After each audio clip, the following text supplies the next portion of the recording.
Makadiniko, a greeting in my native tongue, Shona. That means, hello, how are you?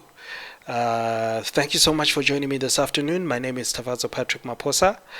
Special thank you to Chaos Group for making this all possible, and to Andrew Maboy and Terry Brown for inviting me specifically to chat to you this afternoon.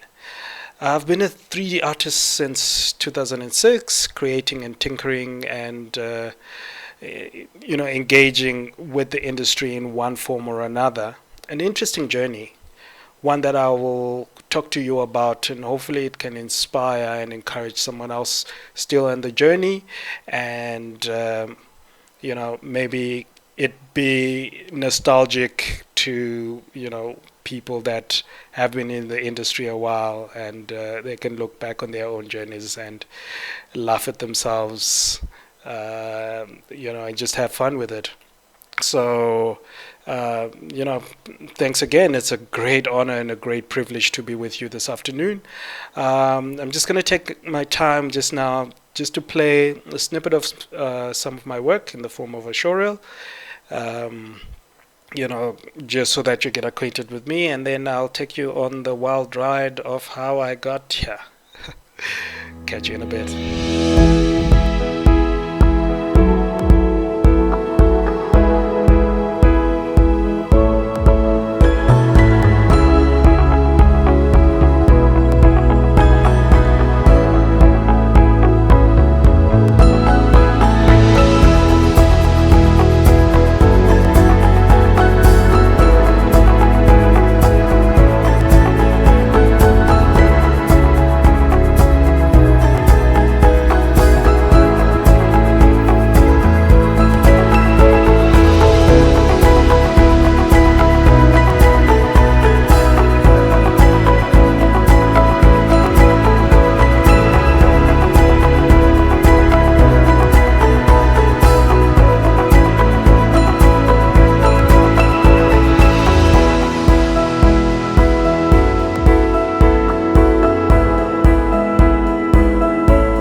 Shona is one of the official languages spoken in Zimbabwe, where I was born and raised. I've been staying in South Africa for the past couple of years, but my journey truly begins in Zimbabwe. And this is a model I did of a Peugeot 404 or 405, one of the two. That was given to me as a test by a company called Limited Edition Africa, where I interviewed back in 2006, and it got me the job. It got me the job. They gave this to me specifically as a test because all I did at the time was model cars. Such a guy, I know. But the first time I got hold of 3D software, first tutorial I decided to do was how to model a car. Maybe not the smartest decision, but it was worth it. The first car I did was a Nissan 350Z. Didn't come out great, but it was fun. It opened a whole Pandora's box for me into the world of 3D. But yeah, this car got me my first gig. I joined the team and I started learning how to do more organic forms. I did characters, I did animals, I did creatures, and also was introduced to the world of broadcast and television graphics. Please take a look at my showreel from 2010 with some of my broadcast graphics work, and I'll catch you after this.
It's all been rainbows and unicorns up to this point, right?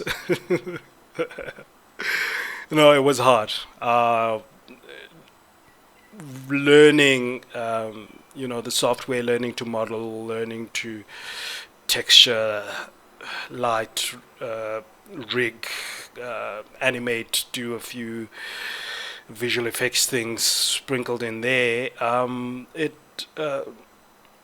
was hard, but it was all fun. It was new. It was creative. It was immersing myself into a new world, and I really loved it.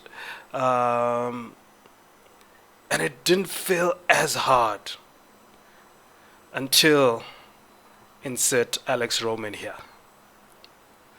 Man, I watched the third and seventh in 2012, and it totally blew my mind. It opened my eyes to just what architectural renderings could be, and I loved it. And this is really what I wanted to do. And it got me started into the world of architectural rendering. Uh, Really, it was hard because you know I'd I'd done cars in decently, I think, but cars are in their own environment. um, you know put in an HDRI and a background, and whatever the car's on, and work on materials until it looks great. um, but architectural rendering was a different monster, from the perspective that everything in the scene had an effect on what your image looked like. Trees out of shot, cast shadows, and um, uh, added reflections, and that sort of thing. And um, it was hard learning, and these two renders were my real attempt at considered architectural rendering. um, I was proud of the proud of them at the time, even though when I looked across on the other screen, um, looking at Alex Roman's stuff, they didn't look too great. But I did it, and I was proud of that. And it helped me get another job. I guess my first architectural rendering job. Um, and I love the industry, and I worked and I worked and I worked. Still haven't gotten to 10 years, 9 years since watching that video by Alex Roman, and I still haven't gotten to that level. But it's been fun. And uh, in the industry, I was then introduced to my favorite studio, MIR. I loved their work. their moody renders with fogs and things, and man, that reinvigorated me, and I spent a lot of time then trying to emulate their style. Um, but life hits. You know, southern tip of Africa, uh, fog is not a a thing we experience every day. Really, really, and you know, if I can say, beauty is not seen through the lens of dark, moody, uh, wet asphalt type uh, imagery. Bright and airy, and I love doing the really moody stuff, and you know, uh, but I had to then, because I spent so much time learning how to do these moody renders. Um, you know, it became a part of me, but I had to sort of unlearn some of that stuff to actually do actual work, because it wasn't accepted. And kudos to MIR for charting a course whereby you know they charted a course and taught people to accept their renders, essentially.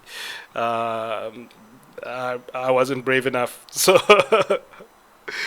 did the white, bright, airy, open type renders. Nothing's wrong with that, but my first love was sort of the moody stuff, and that permeates through a lot of my personal work, even to this day. I love moody renders, but evolution as an artist, and also understanding, I guess, what is required from you by employers, by clients, and what they deem to be